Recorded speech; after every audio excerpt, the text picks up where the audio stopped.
Tell me that you've been waiting for somebody like me.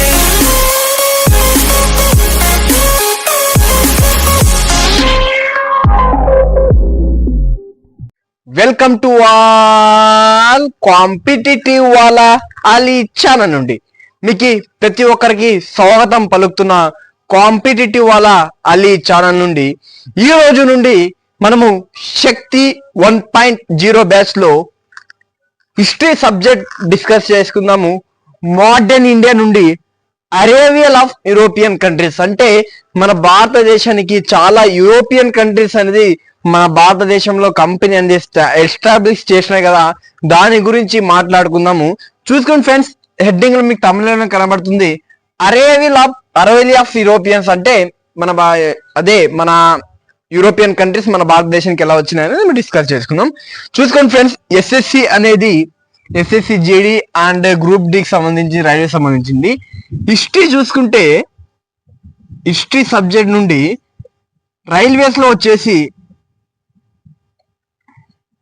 దాదాపుగా 8 to 9 questions అనేది అడుగుతున్నారు. అలాగే ఎస్ఎస్సి నుండి వచ్చేసి 3 to 4 క్వశ్చన్స్ అడుగుతారు. అలాగే ఎన్టీపీసీ నుండి సేమ్ 8 to 9 క్వశ్చన్స్ అనేది అడుగుతున్నారు. అలాగే మీరు state AP constable and APSI and TSSI and TS constable చూసుకుంటే ఏదైతే హిస్టరీ ఉందో చాలా చాలా చాలా ఇంపార్టెంట్. మన రాష్ట్రాల కాంపిటేటివ్ ఎగ్జామ్స్ కానివ్వండి, లేకుంటే సెంట్రల్ జాబ్స్ కానివ్వండి, చాలా చాలా చాలా ఇంపార్టెంట్. రైల్వేస్ అయితే ఎక్కువ వెయిటేజ్ ఉంది హిస్టరీ మీద. 9 to 8 10 క్వశ్చన్స్ అడుగుతున్నారు. అందుకే హిస్టరీ అనేది చాలా చక్కగా నేర్చుకోబోతే, నేను చెప్పిన హిస్టరీ చాలా చక్కగా నేర్చుకోబోతే మన ఏదైతే ఎగ్జామ్ రాస్తున్నామో దాంట్లో మనం హిస్టరీ వచ్చేసి అవుట్ ఆఫ్ స్కోర్ చేయడానికి స్కోప్ అనేది ఉంటుంది. చూసుకోండి ఫ్రెండ్స్, నేను వచ్చేసి శక్తి 1.0 బ్యాచ్ అనేది ఫ్రీ ఆఫ్ కాస్ట్ లో చెప్తున్నా. Reasoning, arithmetic, GS, GK free of cost లో చెప్తున్నా కదా. అందుకే మీకు ఫ్రీ ఆఫ్ కాస్ట్ లో లభించాలంటే మీ సపోర్ట్ నాకు కావాలి. అందుకే మా ఛానల్ ని సబ్స్క్రైబ్ చేసుకోండి. ఫ్రీ ఆఫ్ కాస్ట్ లో history, geography, economics, reasoning, arithmetic చాలా ఈజీగా చాలా కంటెంట్ తోనే చెప్తున్నా. మన రాష్ట్రాల్లో వచ్చేసి ఇలాంటి కంటెంట్ ఎక్కడ చెప్పారు ఫ్రీ ఆఫ్ కాస్ట్ లో. ఎందుకంటే నేను ఏదో ఒక క్వశ్చన్ ఇచ్చి మీకు ఎక్స్ప్లెయిన్ చేయడం లేదు, కాన్సెప్ట్ అనేది చెప్తున్నా. అందుకే మా ఛానల్ ని సబ్స్క్రైబ్ చేయండి, అలాగే మీ ఫ్రెండ్స్ కి షేర్ చేయండి. చూసుకోండి ఫ్రెండ్స్, ఇప్పుడు వచ్చేసి మనము అరేవియల్ యూరోపియన్స్ మాట్లాడుకుందాం. అంటే మన భారతదేశానికి యూరోపియన్స్ ఎలా వచ్చినారో మాట్లాడుకుందాం. ఫస్ట్ చూసుకుంటే ఫ్రెండ్స్, మన భారతదేశానికి యూరోపియన్స్ కంట్రీస్ రావడానికి కారణం ఏదైతే ఉందో, ఫస్ట్ చూసుకుంటే మన యూరోపియన్ కంట్రీస్ ఫస్ట్ ఎలా వచ్చేవారు అంటే బై ల్యాండ్ వచ్చేవారు. ఫస్ట్ ఇండియాకి రావాలంటే బై ల్యాండ్ వల్ల రావడం జరిగింది. ల్యాండ్ ఎప్పుడు ఇది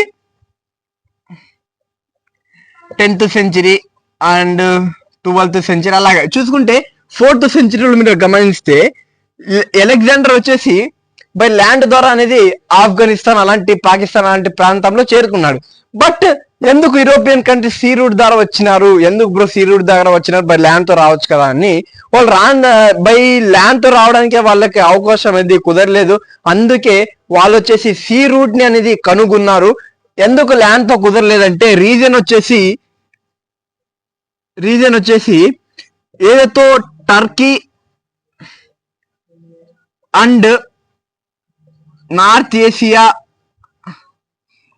ప్రాంతంలో ఒక ఎంపరర్ అనేది, ఒక కింగ్డమ్ అనేది ఒక కింగ్డమ్ అనేది ఎగ్జిస్ట్ అయింది. అదే ఒటోమన్ ఎంపరర్.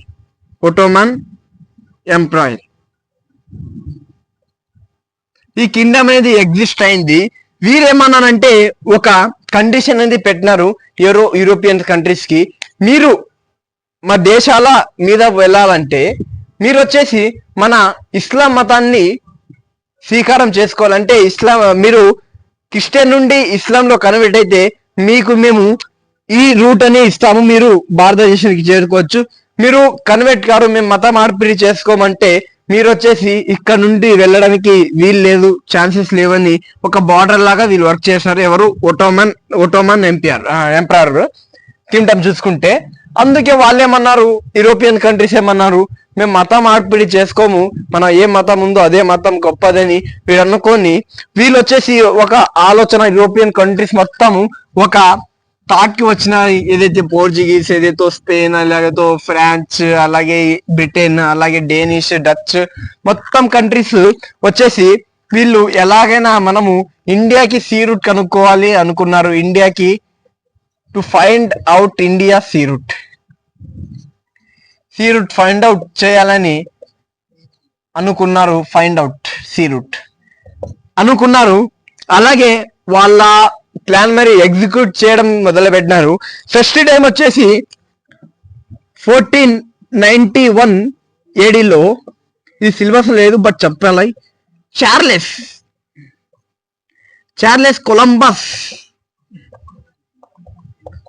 కొలంబస్ అనే వ్యక్తి, ఇతను వచ్చేసి స్పెయిన్ కి సంబంధించిన ఒక సేలర్,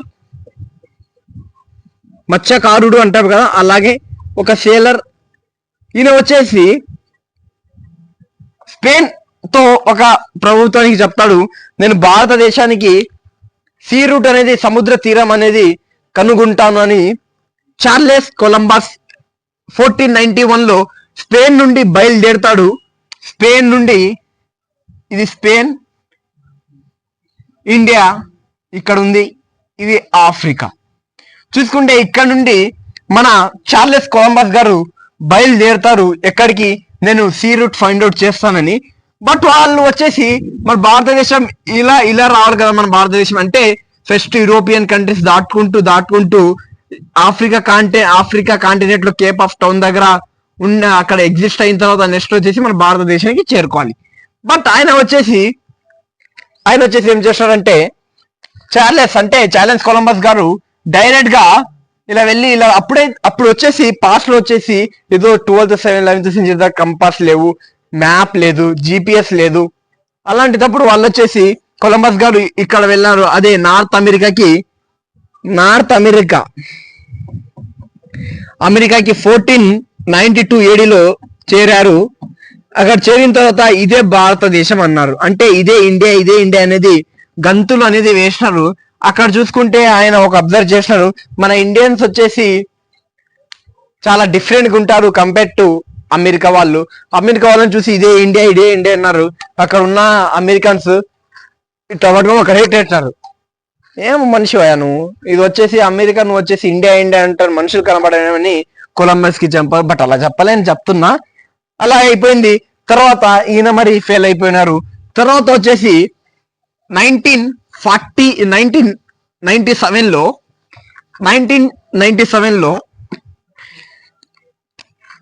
1497 ఏడీలో ఒక వ్యక్తి ఉన్నాడు, పోర్చుగీస్ సంబంధించిన ఒక సేలర్. ఈయన ప్రాంతం వచ్చేసి పోర్చుగీస్ లో లిస్బన్, అంటే పోర్చుగీస్ క్యాపిటల్ సిటీ. ఆయన పేరు వచ్చేసి వాస్కోడా గామా.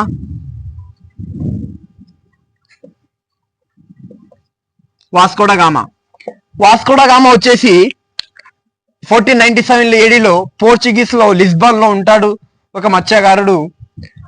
ఆయన వచ్చేసి పోర్చుగీస్ తో చెప్తున్నాడు, యూరోపియన్స్ కంట్రీస్ తో, అలాగే పోర్చుగీస్ ప్రభుత్వంతో చెప్తున్నాడు, నేను భారతదేశానికి తీర ప్రాంతం అనేది కనుగొంటానని చెప్తున్నాడు. బట్ ఇక్కడ చూసుకోండి, పోర్చుగీస్ వచ్చేసి ఇది పోర్చుగీస్, ఇది ఆఫ్రికా, ఇది మన భారతదేశం. ఇది ఆఫ్రికా కాంటినెంట్, ఇది వచ్చేసి మన భారతదేశం ఇండియా.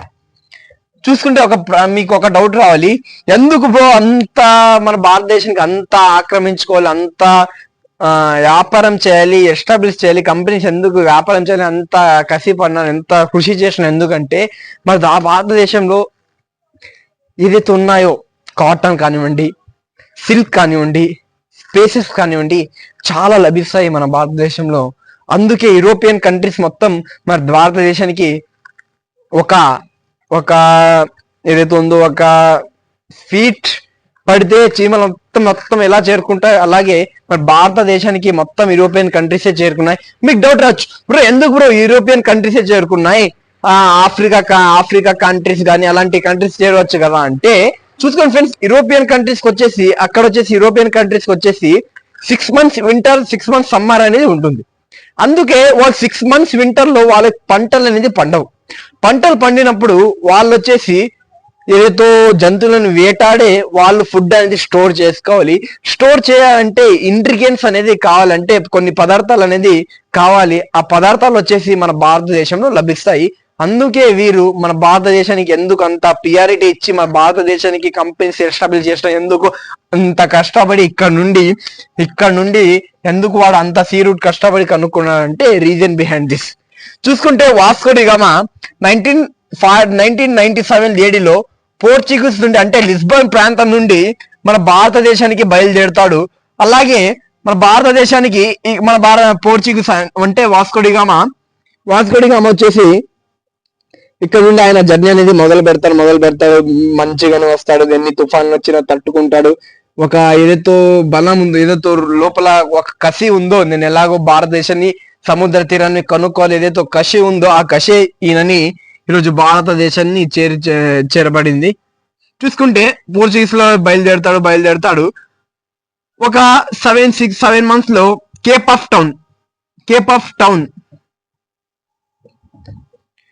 టౌన్ అనేది ఆఫ్రికాలో ఎడ్జ్ ఆఫ్ ది కోస్ట్ గా మనం పిలుస్తాం. కేప్ ఆఫ్ టౌన్ లో అక్కడ రీచ్ అయిన తర్వాత నాకు అర్థం కాదు, ఇప్పుడు నేను భారతదేశానికి ఎలా వెళ్ళాలి అనేది అర్థం కాదు. ఇటు వెళ్ళాలో అర్థం కాదు. అప్పుడు ఆఫ్రికాలో ఉన్న ప్రజలు ఆఫ్రికాలో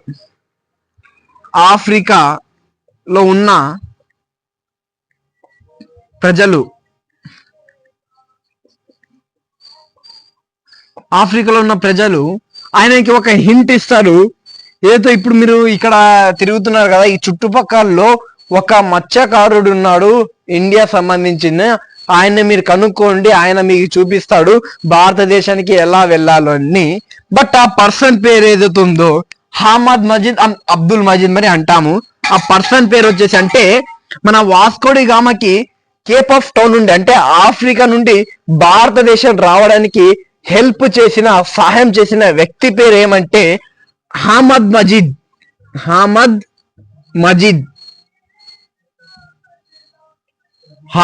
అని ఉంటుంది కొన్ని పుస్తకాల్లో. అబ్దుల్ మజీద్ అని మరి కొన్ని పుస్తకాల్లో అనేది ఉంటుంది.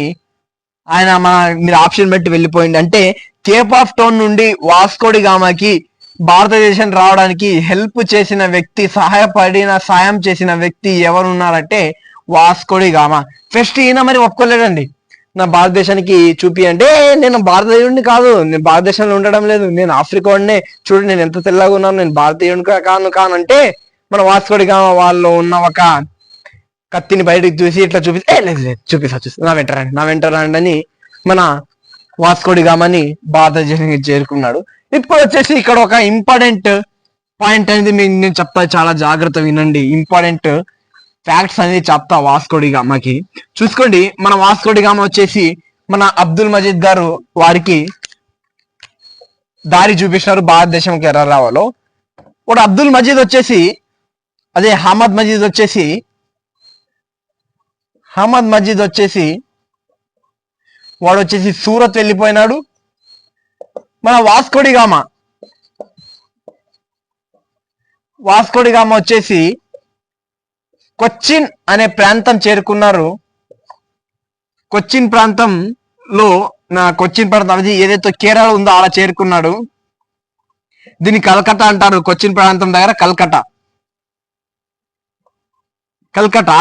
ఇక్కడ చూసుకుంటే ఆయనని వెల్కమ్ పలికింది ఎవరంటే అక్కడ ఉన్న ఒక లోకల్ గవర్నర్.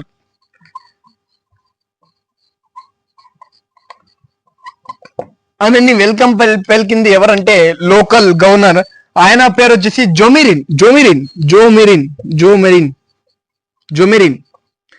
ఆయన వచ్చేసి ఈయనని వెల్కమ్ అని పలికినారు. బట్ నార్త్ ఇండియాలో అప్పుడు మొత్తం సౌత్ ఇండియాలో వచ్చేసి ఒక ఎంపైర్ అనేది ఎగ్జిస్ట్ అవుతుంది. అదే విజయనగర ఎంపైర్.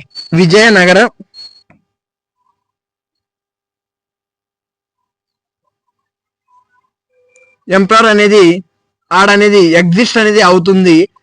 అప్పుడు ఆయన రూలర్ ఎవరున్నారంటే హిమాది